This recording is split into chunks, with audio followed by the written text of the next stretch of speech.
Francesca Rivers was elbow-deep in a wheelbarrow full of mulch when a sleek black car pulled up near the construction fence of the Westwood Community Playground.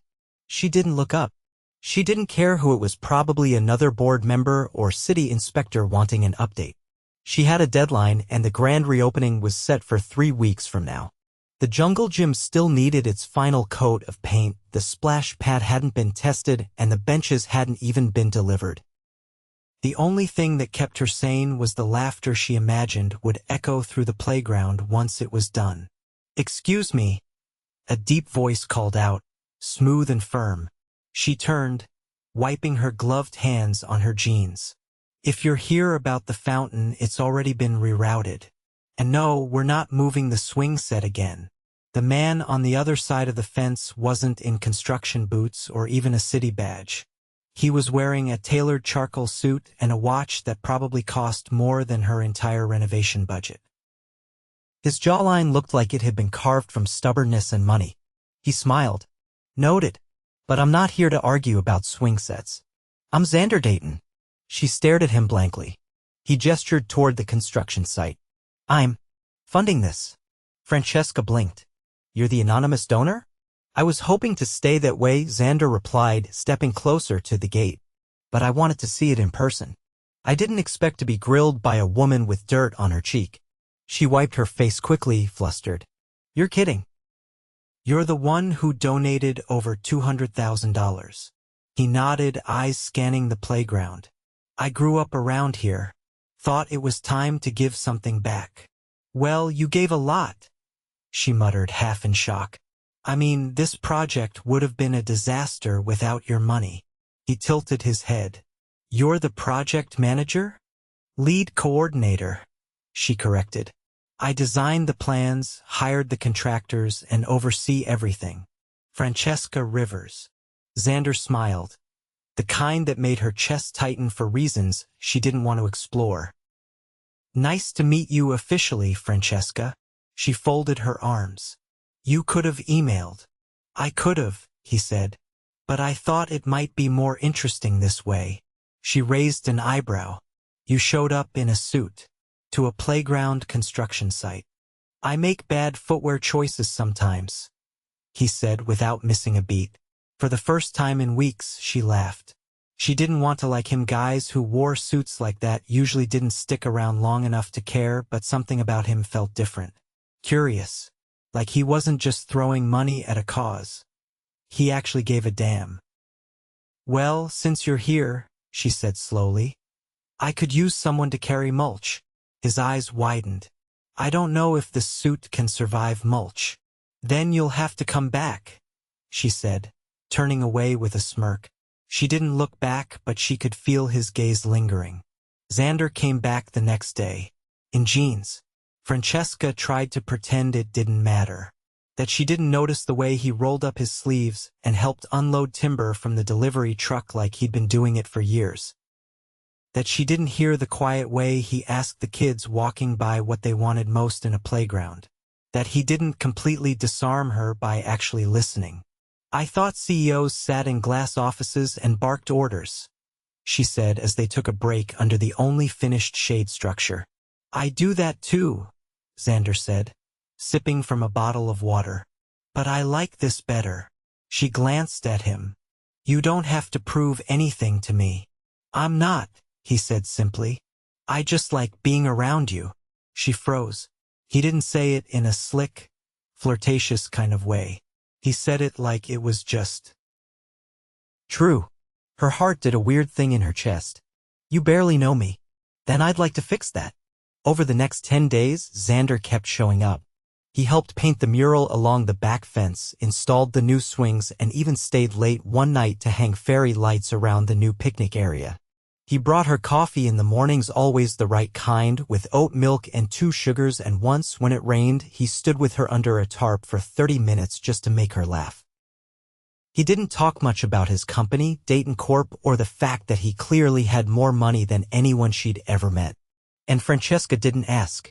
Because when he was here, he was just Xander. The guy who cared about the monkey bars being the right height. The guy who always looked at her like she was the only thing in the world worth noticing. And God help her, she was starting to feel something back. Something dangerous. Something real. One late afternoon, as the sun dipped low and the playground looked almost finished, Xander leaned against the new slide and said, "You've done something incredible here." Francesca looked around at the soft rubber flooring, the bright paint, the new structures. "We did." He shook his head. "No, you made this happen. You have this fire. You don't give up. I admire that." She hesitated, then said, "People don't usually see me that way." "I do." Her breath caught. He stepped closer. "I want to take you to dinner." She blinked. "Like a real one. Very real. Very fancy." "I'll even wear another bad suit." She laughed nervously. "You don't have to do that." "I want to. I haven't stopped thinking about you, Francesca. Not since the first time you yelled at me about a swing set." She stared up at him, heart pounding. "Okay. Yeah? Yes. But only if there's dessert." He grinned. "There will be 7. And just like that, something shifted between them. Something neither of them could ignore. The night of their dinner, Xander picked her up in a black town car. He didn't take her to a restaurant, he took her to a rooftop garden above a luxury hotel downtown, lit with hundreds of candles and strung lights. There was a private chef, a violinist, and a table set for 2 with a view of the skyline. Francesca stood there, stunned. This is insane. "I wanted to show you how serious I am," he said softly. She turned to him. "Why me?" "Because you're the only person I've ever met who makes me want to build something that lasts." She didn't say anything. She didn't have to. She kissed him. And it felt like the start of something she never saw coming. Francesca didn't expect to wake up the morning after their rooftop dinner feeling like her world had tilted slightly on its axis. It wasn't just that the night had been perfect, it was the way Xander had looked at her when she wasn't speaking, like he was memorizing her in real time. She tried to throw herself back into the final stages of the renovation, but her focus kept slipping. Every time she reached for a clipboard or answered a contractor's question, her mind flashed back to that moment on the rooftop when he kissed her like he already knew what she tasted like. She didn't have time for distractions, especially not ones that wore custom suits and had the kind of presence that turned her insides to static. Still, when Xander showed up again, this time with his sleeves rolled to his elbows and his hand wrapped around 2 iced coffees, she didn't exactly send him away. "You didn't have to bring caffeine," she said, taking the drink anyway. "I didn't want to show up empty-handed," he said. "Besides, I figured you'd already had a morning." Francesca glanced toward the sandbox area where one of the drainage tiles had cracked overnight. "You have no idea. Try me." She didn't mean to, but she told him about the shipment delay, the missing bolts for the wheelchair-accessible merry-go-round, and how the city council had suddenly decided to reevaluate the fence height. He didn't interrupt. He just listened, nodding occasionally until she finally stopped talking. "Do you ever take a breath?" he asked. "I don't have time," she said, pushing hair from her face. "This launch is in 6 days, and we're already behind." "Then let me help." She frowned. "You've already helped more than enough. I'm not talking about writing checks or holding a drill. Let me take care of the logistics." Francesca blinked. "What does that even mean?" "I've got a team that handles supply chain issues, transport, communication with city departments. I can have them on this within the hour." She stared at him. "You'd do that?" "I already did," he said. "They're on a conference call right now with your supplier." A pause stretched between them. "You didn't even ask me. You looked like you were about 2 hours from setting something on fire." She didn't know whether to be furious or grateful. "You're impossible. I've been called worse." She sighed, then looked at him again. "Thank you." He gave her a slow, deliberate nod. "You're welcome." They spent the rest of the afternoon walking the perimeter of the site. Xander helped her mark out the final landscaping zones, but he kept glancing at her when he thought she wasn't looking. She pretended not to notice, but her skin prickled every time his gaze lingered. That evening, after the crews packed up and the last truck rolled away, she stayed behind to sweep up sawdust near the benches. She was halfway through when she noticed him standing beside the newly installed fountain, quiet and still. "You okay over there?" she called. He didn't answer right away. When he finally spoke, his voice was low. "That bench right there, that's where I used to eat lunch when I was 9. Francesca stopped sweeping. My mom worked 2 jobs. She'd drop me off at the corner with a sandwich and tell me to stay where she could find me." She walked over, standing beside him. "You never mentioned any of that." He shrugged. "Didn't seem relevant." "It is now." He looked over at her. "I never thought I'd come back here, let alone feel this." Francesca didn't ask what he meant by this. She didn't have to. The air between them was so charged. It made her heart beat in strange, unfamiliar patterns. "You don't have to pretend with me," she said quietly. "I'm not," he said. "But you're different from anyone I've ever known. You build things, Francesca. You don't just fix what's broken, you create something better." She looked down, unsure what to say. He reached out, brushing his thumb across the edge of her hand. "And maybe I want to be someone like that. For you." She pulled back, suddenly overwhelmed. "Xander, you don't even know what you're asking for." "Then tell me." "I've done this alone since I was 20. No backers, no favors, no shortcuts. I clawed my way through every permit, every grant application, every late night. I don't know how to let someone just show up and fix things." "I'm not trying to fix you," he said. "I just want to stand beside you while you keep building." She swallowed hard. "I don't know if I trust that." He nodded slowly. "Then I guess I'll just have to earn it." The next morning, she woke up to find the cracked drainage tile already replaced, the bolts for the merry-go-round delivered, and an email from the city confirming the fence height had been approved without further inspection. She stared at her phone in disbelief. When she looked up, Xander was already there, leaning against her truck, holding a clipboard. "I took the liberty of reorganizing today's schedule," he said, handing it over. She scanned the list. Everything was streamlined, efficient. Her crews would finish 2 days ahead of schedule if this held. I listened to you," he said simply. "You said what needed fixing. I just made a few calls." Francesca looked at him, her voice quiet. "You didn't have to." "I know," he said. "But I wanted to." She wasn't ready to say what she was feeling. Not yet. But something inside her cracked open just a little. That night, she found a handwritten note inside the toolbox she always locked before leaving the site. It wasn't flowery. Just a single sentence. "You don't have to carry everything alone." She folded it carefully and slid it into her back pocket. Maybe, just maybe, she didn't. The opening ceremony was less than 48 hours away, and Francesca felt like she was balancing on the edge of a live wire. Workers buzzed around the playground like clockwork, painting touch-ups, installing final signage, and testing the splash pad's pressure sensors. She moved between stations with her clipboard tucked under one arm, issuing instructions with rapid precision. Everything was on track. For once, nothing was falling apart. And yet, she couldn't shake the feeling that something inside her was shifting far faster than the project timeline. "Are those the final playground rules?" she asked, stopping beside a young intern holding laminated signs. "Yes, but the printing company misspelled equipment. They put 2 M's. Francesca let out a long breath. "Can you call them and get new ones printed for pickup by tonight?" "Already did," the intern said. "They'll be ready by 6. She nodded approvingly and kept moving.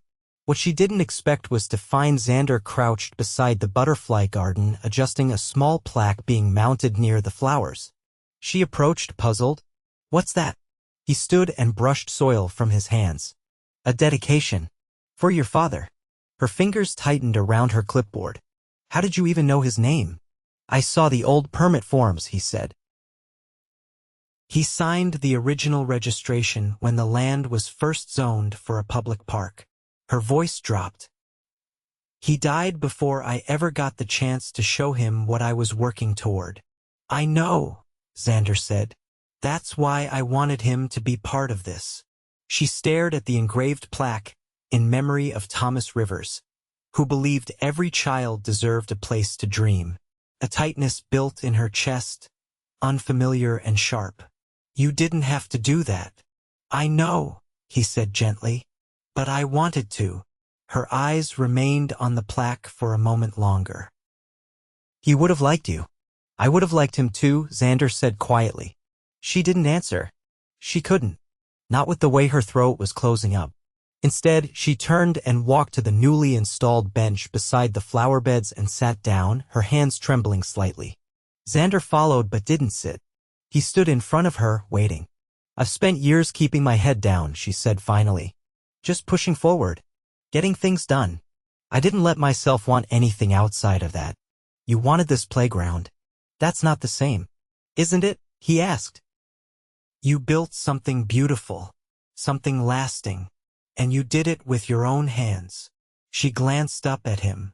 And you keep showing up like it matters to you. It does matter, he said. You matter. She shook her head. You don't really know me.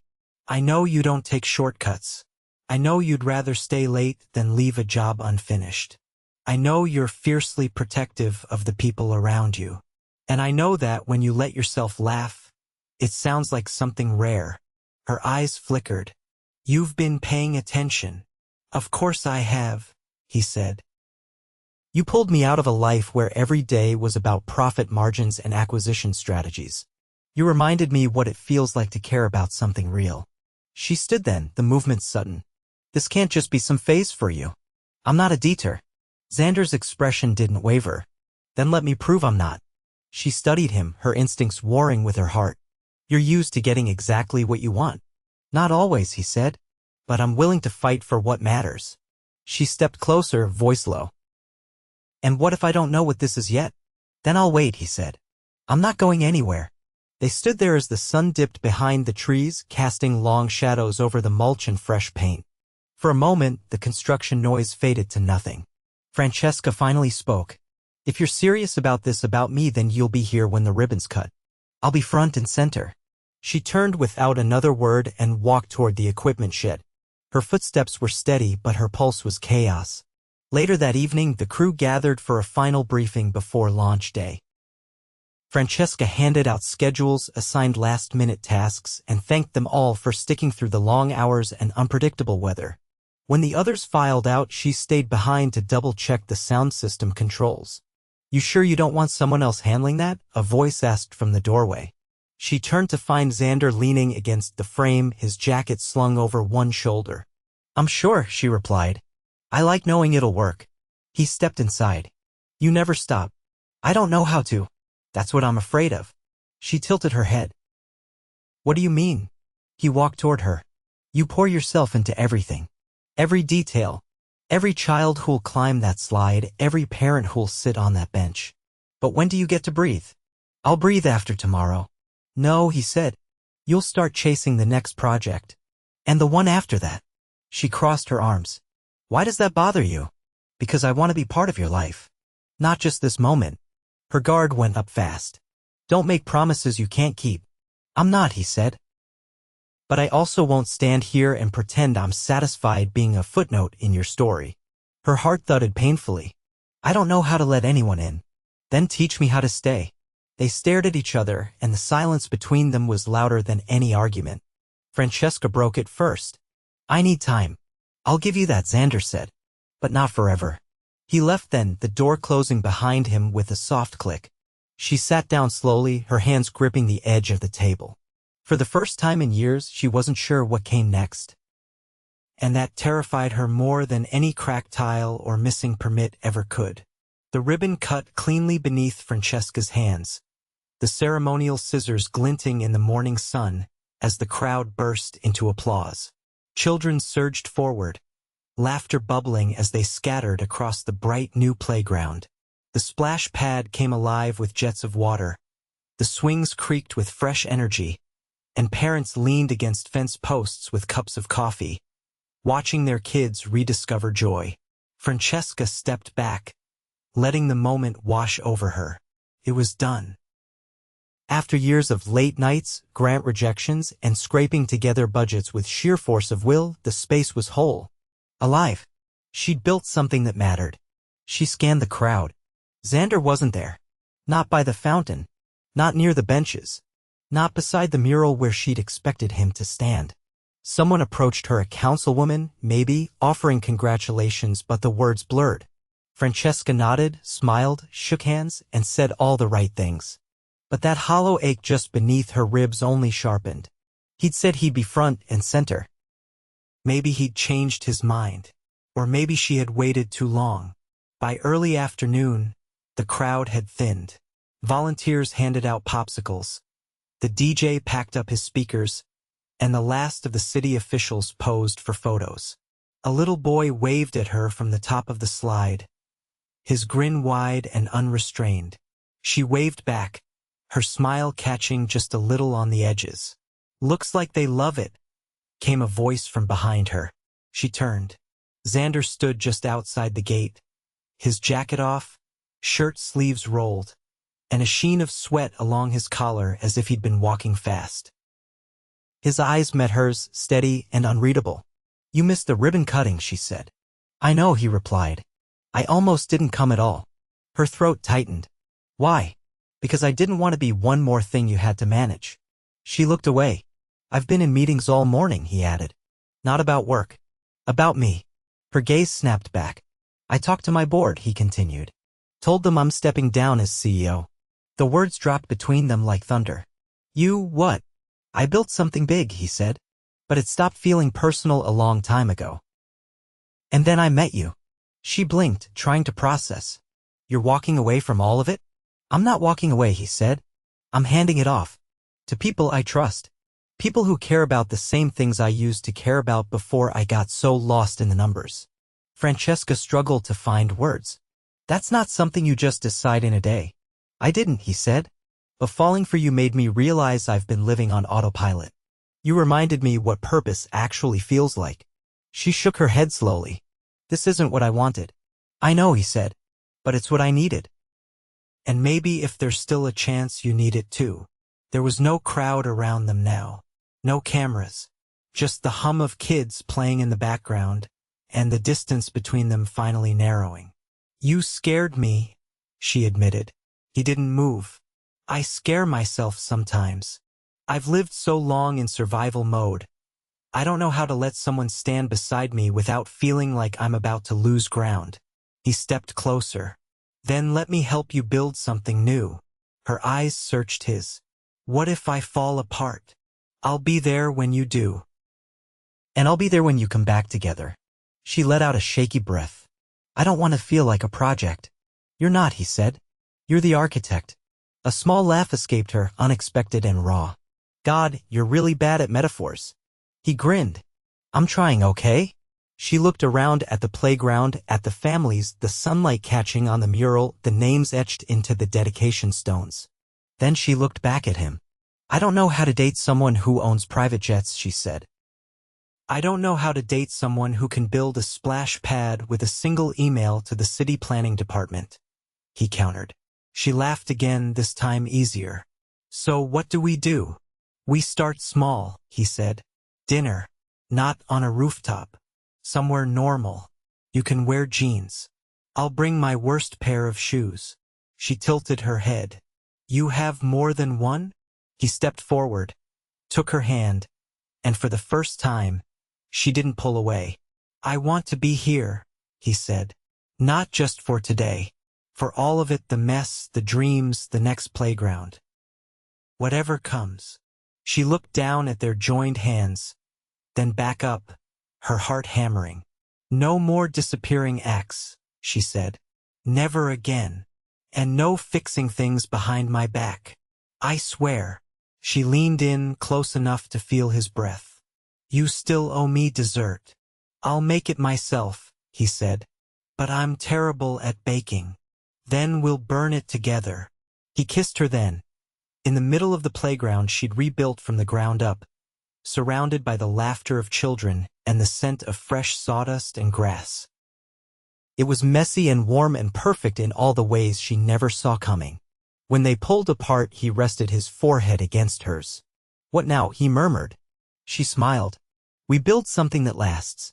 The small cafe just off Larchmont Boulevard wasn't the kind of place anyone would expect to find Xander Deyton.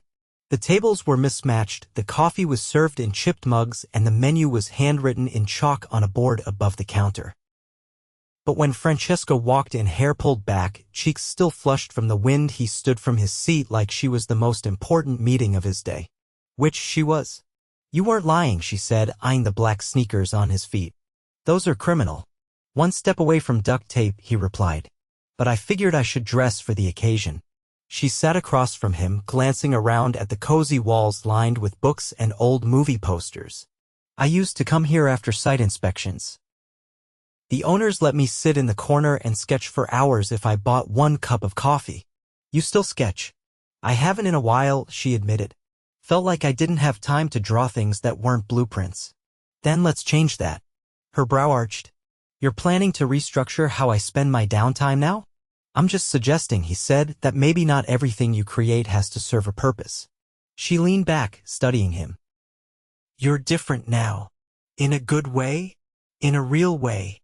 They ate slowly, sharing bites of tiramisu and talking about things they hadn't let themselves say before.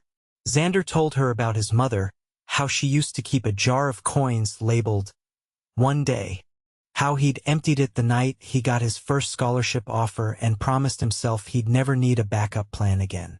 Francesca listened without interrupting, her fingers tracing the rim of her glass. You always seemed so sure of everything. I was, he said. Until I realized I didn't want to be alone at the end of it. She didn't speak for a moment, then looked up. I used to think needing someone made me weak. It doesn't, he said. It means you're strong enough to let someone in. His phone buzzed on the table. He glanced down, then silenced it without reading the message. You don't have to ignore your life, she said. I'm not, he replied. I'm choosing the parts one want to keep. They finished their meal and walked outside, the late afternoon sun casting long shadows on the sidewalk. He reached for her hand and she let him take it. Come with me, he said. Where? He didn't answer, just led her down the block where a black SUV waited at the curb. She eyed it suspiciously. Should I be worried? He opened the door. Only about how much you're going to love this. The drive was short. When they arrived, she blinked up at the old brick building in front of them. A faded sign above the arched doorway read, Westwood Arts Initiative. This place has been closed for years, she said. Not anymore, he replied. I bought the building. She turned to him, stunned. Why? Because you said this neighborhood needed more than just playgrounds. It needed places for teens to go after school, for parents to take classes, for artists to teach. I said that once, in passing. I remember. She stared at the building, her throat tightening. This place could change lives. I know, he said, and I want you to run it. Her head snapped toward him. What? I'm not offering a gift, he said. I'm offering a partnership. I'll fund the renovations and get the permits fast-tracked. You decide the programs, the staff, the heartbeat of it. She hesitated. That's a huge responsibility. You've already proven you can build something from nothing, he said. Now build something that lasts. She exhaled slowly, her heart thrumming. You really believe in this? I believe in you. She stepped closer, her voice quieter now. You're not the man I met at that construction fence. No, he said. I'm better. Because of you. He kissed her gently, and this time there was no hesitation. No fear. Only the promise of something rooted, something lasting. Months passed.